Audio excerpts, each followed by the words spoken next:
Hey friends, and welcome back to Energy Express. What a great week we've had, and today is Thursday. Today we're going to start off by talking about an important thing, fire safety. Fire safety is one of those things that we all take for granted sometimes, and we need to learn more about.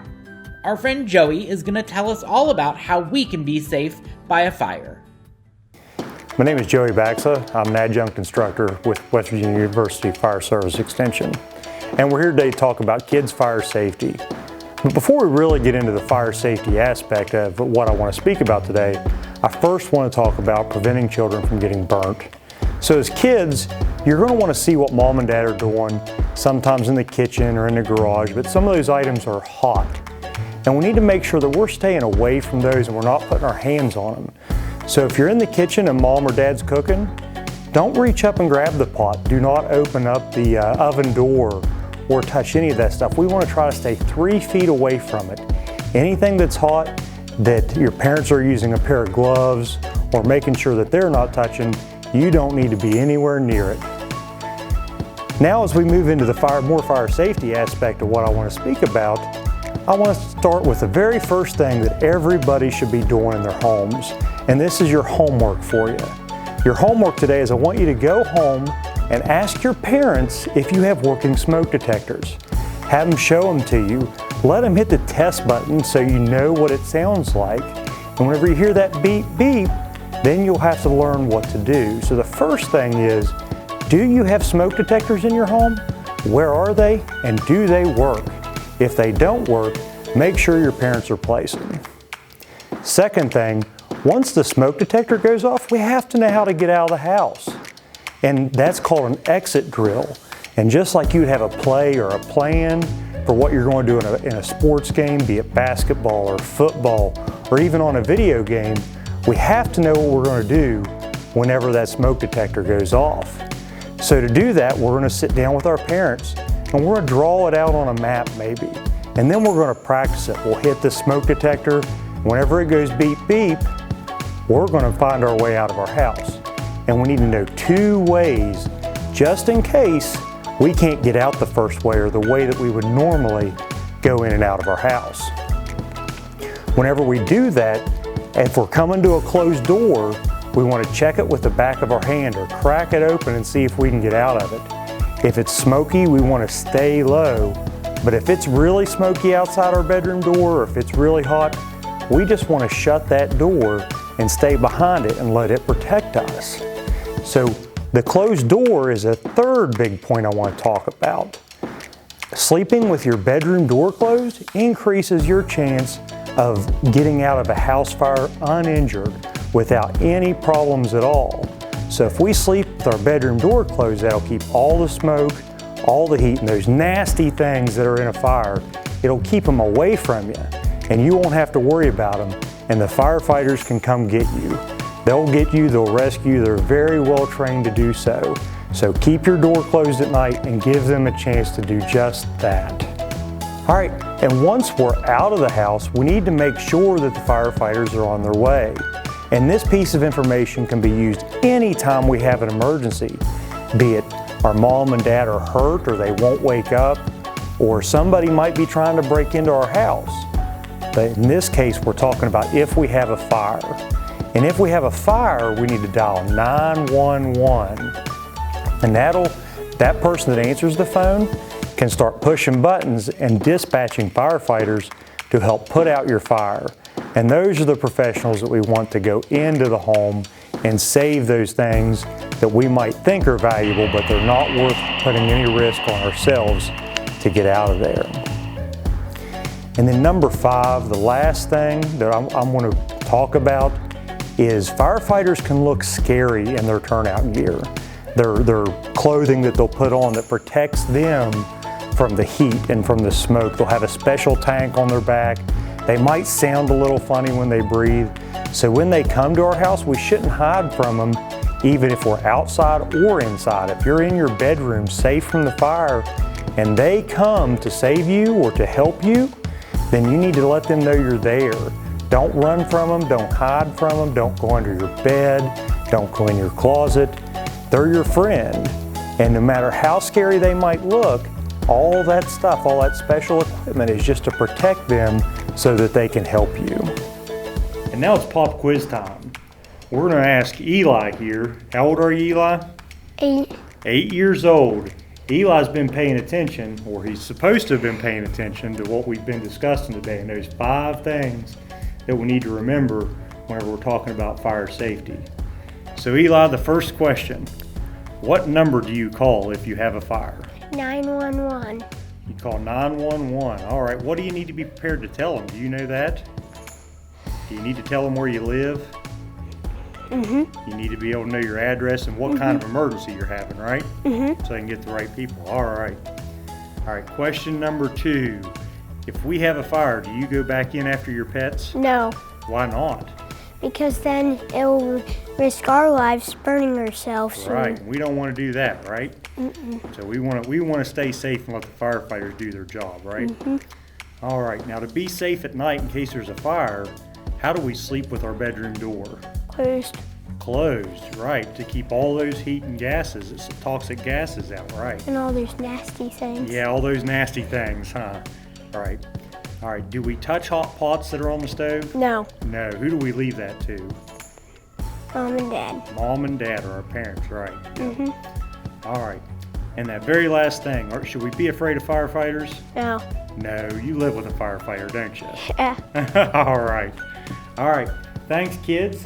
Thank you for paying attention. Remember your homework. What was their homework, Eli? Because To see if they have smoke detectors, yes, right? to see if they have. See, you forgot something. Yeah. All right, remember your homework today is to go home and make sure you have working smoke detectors in your home. And you might even ask Mom and Dad to change your batteries. Have a good day. And don't forget to practice. After learning something so important as fire safety, I think we should head over to visit our friend Emily and find out how we can make some fun crafts at home.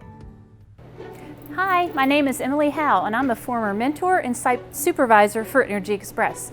I'm going to do a brief rundown of found objects that you can use as you play at your house, try to construct items for Home Place Week. Something so important would be construction paper. You can do so many things out of construction paper besides just drawing. You could make items, hang them around your house, signs like that.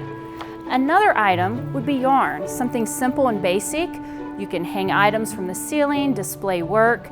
This can be tied around a house that you make, tires for a car, anything like that. You can use your imagination. Pipe cleaners are great. These are so fun. You can twist, move any direction. You could make bugs out of them, objects, anything like that. Another really important and cool thing laying around your house are just tubes. They can be from paper towels, toilet paper, plain and simple. I also like using magazines. You can flip through and find any objects to help make a collage to represent how you're feeling for the day, any home place items. Paper bags, simple. They can turn into puppets and you can make things out of them. And last but not least, we have egg cartons. You can fill this with paint to help paint. If you flip it over, this could be a caterpillar. Any objects that you make, use your imagination, and you don't have to pay money. Most of the stuff is lying around your house, and you don't even have to go to the craft store. So join us. We're going to show you some examples of how to make these. And now I'm being joined by... Hi, I'm Nikki Morgan. I was also a mentor and a site supervisor. Hi, I'm Kayla Griffin. I was a community coordinator and a site supervisor at Energy Express. So now we are going to show you some things that you can make at home with your found items. Emily went through and talked about some examples of found items that you might have at home. Well, we have a couple examples here for you now. First thing that might be easy is to find an egg carton at your house. If you fold it, close it up. Remember the pipe cleaners I talked about? You can stick them in there and it can be used as an antenna.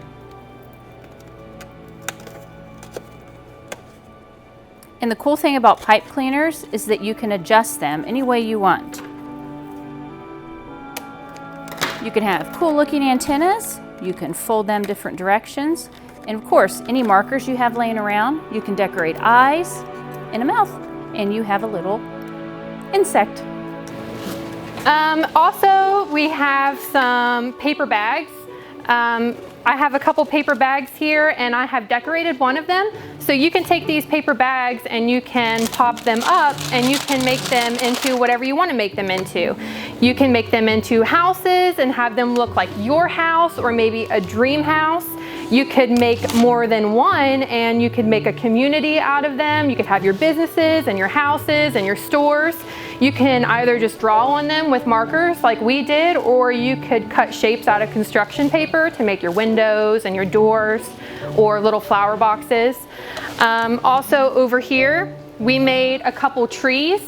We took some construction paper and those paper towel rolls that Emily talked about earlier, and you could make some more decorations for your community to decorate your house. A really fun way to make a tree is get your paper and just crumble it up. Give it a good squeeze, and then when you go to unfold it, crumble it again, and there's your top of a tree. Nice and easy. So with our found objects, this week we're going to focus on making something that over the past year we've all become very familiar with, and that is our homes. Our home place, my home place looks different than her home place and her home place, so everybody's home place is very unique.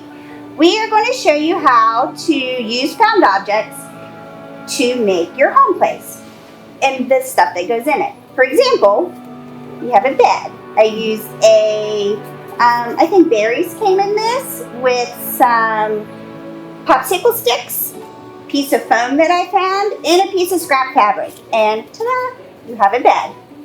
In a minute, we are going to show you how to make a home out of a box.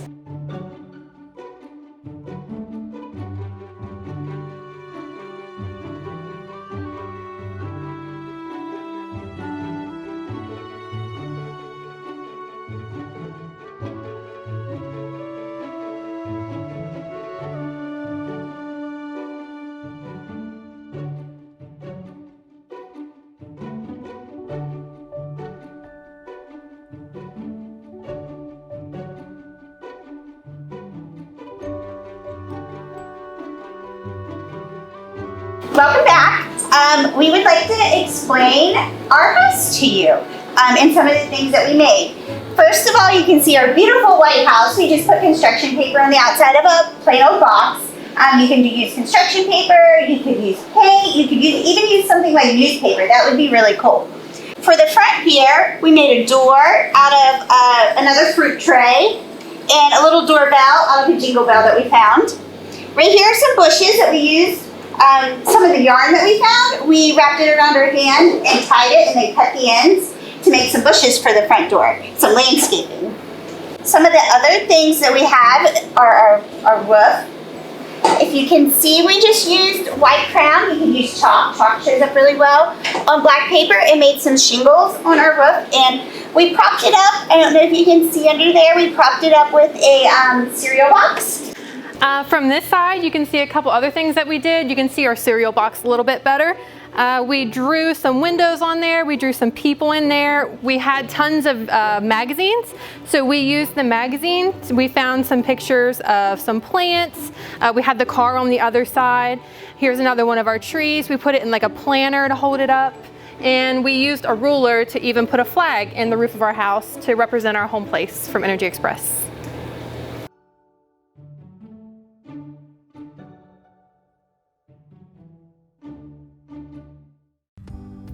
In any emergency, we should know 3 numbers: 911. An important phone number to call, but only in emergencies. To learn more about 911, our friend Anne is going to tell us all about how to use it and how to stay safe. Hi, my name is Ann Dugan, and I'm from the Safety and Health Extension at WVU. Today I want to take a few minutes to talk to you about first aid and calling 911. In any emergency situation, we want you to stay safe, stay calm, and then provide care and comfort to the sick or injured person. To stay safe, we want you to look at your surroundings and make sure that everything is safe for you. Remember that you can't help if you get hurt too. After you determine that it is safe, we want you to stay calm. An emergency situation can be very scary, so it may feel like your heart is pounding, your hands may be shaking. We want you to take a deep breath, try to relax, and stay calm. Provide care and comfort to the person who is sick or hurt. Reassure them that you are calling for help, and if there's another person around, they can also help you. When should we call 911? If there is an emergency where you need help and you can't handle the emergency on your own, examples like someone is having trouble breathing, someone is bleeding, someone is not responding, there's been a car accident, or someone is severely sick, those are all times that you should call 911. We don't want to call 911 as a joke or for silly reasons like asking for help with your homework. So only call 911 if it's a true emergency.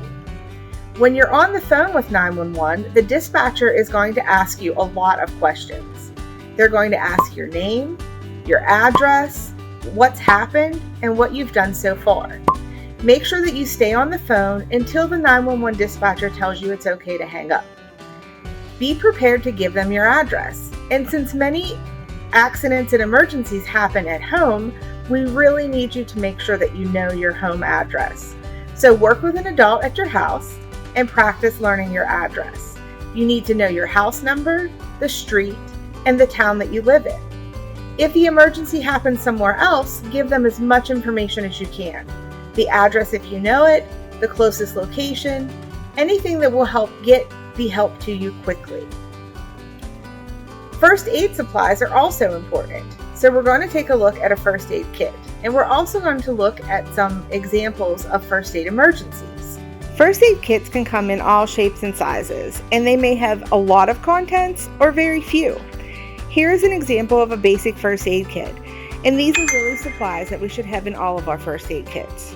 Gloves, gauze pads, gauze rolls, Band-Aids, and you may also want to consider having an ice pack, scissors, tweezers, tape, an emergency blanket, and triangular bandages. There could even be medication in your first aid kits. Things like aspirin, Benadryl, and triple antibiotic ointment can all be helpful in a first aid emergency. An example of a first aid emergency would be bleeding. So we have Austin and Ryan to demonstrate how to control bleeding to the arm. Ryan is holding a gauze roll or a gauze pad in place. Austin is going to roll the gauze roll around the gauze pad to help secure it. So this would be for bleeding that we can kind of handle ourselves, or maybe severe bleeding that we're trying to stop while we're waiting for the ambulance to come and help us.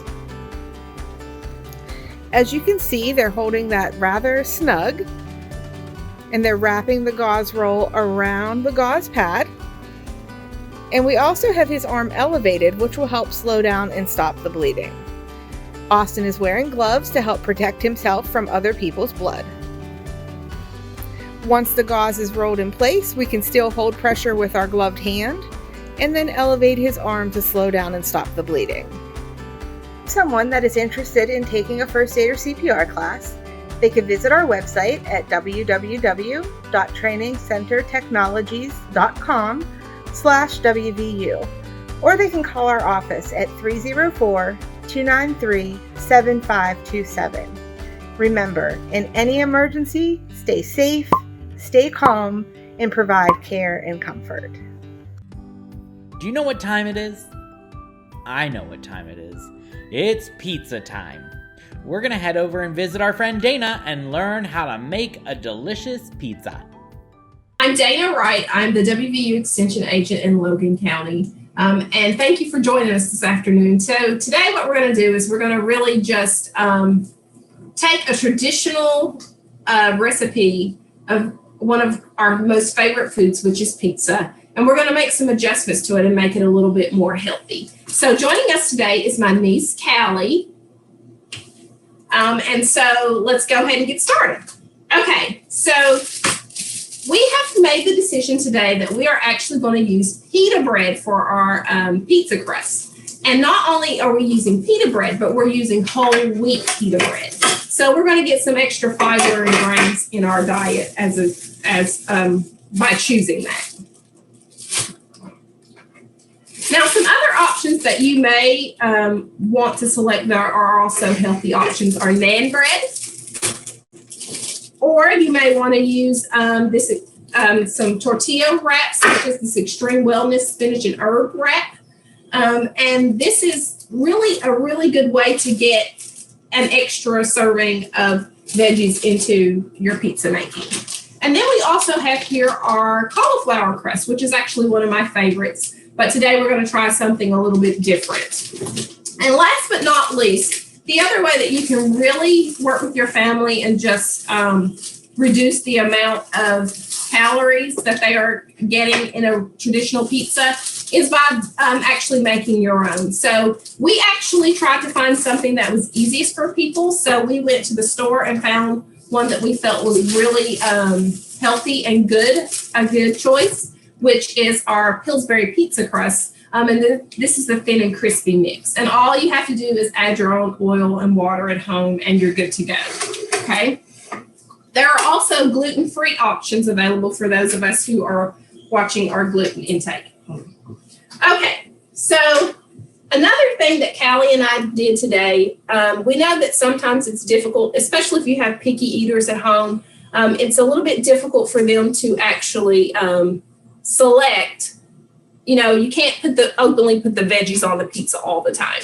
You know, if they see the green peppers or the onions, they have a tendency to kind of shy away from that, especially if it's something they're not used to trying. So what Callie and I did today was we went ahead and prepared our pizza sauce, but we added veggies into the pizza sauce. So today's vegetable choice is actually zucchini and carrots, and we are going to place that into the mix. And it sounds like our oven is done preheating, so we'll be good to go just here in a few moments. Okay.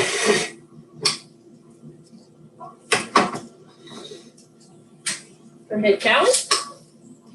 Some of our other toppings that we've selected to use today is, just put it on there and spread it out, baby. Yep, just spread it out. Now, we will tell you that this pizza sauce is a little more chunkier than normal just because of the extra veggies that we've added. Good job. Now, for our other toppings, we know that sometimes all kids love pepperoni for the most part. So what we've decided to do is we have actually added and used some turkey pepperoni. Now, the beauty of the turkey pepperoni, in my experience, has been that the turkey pepperoni is actually, if you like the crispy pepperoni on the top of your pizza, turkey pepperoni is great for this. And the turkey pepperoni has 70% less fat than traditional pepperoni. So this is absolutely a much healthier, but it's also a really tasty and comparable choice to make. Then I've also got some green peppers here that I'm going to add to mine. Perfect, Callie, that's beautiful. And then I've got some banana peppers here. We have chosen to select 2% fat mozzarella cheese for our pizza here. And I'm going to go ahead and put mine on here. Callie, what toppings would you like, baby? Well, you can get whichever ones you want, sis. Whichever you like. So what are my toppings exactly? Okay, so we have pepperoni, green peppers, banana peppers, and cheese. It's up to you. Okay, well, I'm going to put some cheese on that. Okay, you want cheese and what else? Pepperoni? Yep. All right, and do you want banana peppers today or no? Yeah, I'll take some banana peppers. Okay. I have never had, what are those things? Those are green peppers. I have never had green peppers. You haven't? Do you want to try some today? I will try one, yes. Yes, so Callie's going to be a trooper today. She's going to try something new.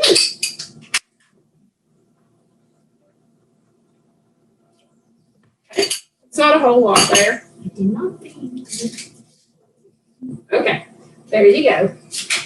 Go ahead and sprinkle your cheese on there. You're more than welcome to sprinkle your cheese on there.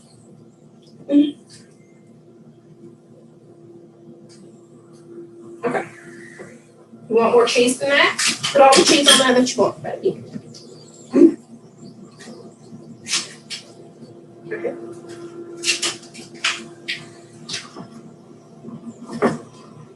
And once we're finished adding our toppings, we are actually going to, I actually think I'm going to take those off and put mine on the top. We are actually going to, let me put those on there. I'll give you some more things. We're going to put these in the oven for about 10 minutes on 425. Give it time for the crust to get crisp, as well as for the cheese to melt really well. So this is what the cheese looks like before they Yeah. put it in the oven. Yep, this is what the cheese looks like before we melt it. That's fine. You want to put your banana peppers away? Okay. And then you want some more cheese on top? Yes. Okay. So let's put a little bit more cheese on top here. Yeah. There we go.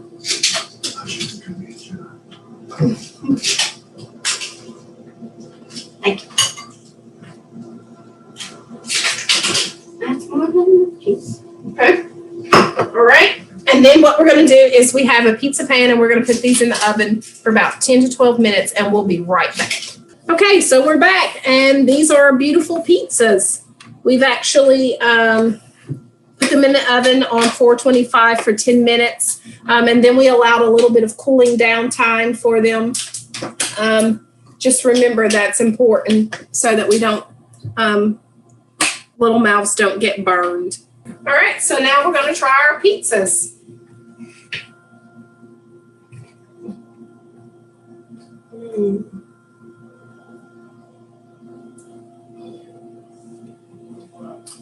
So good, isn't it, Kayla? Yeah. So again, thank you for joining us this afternoon.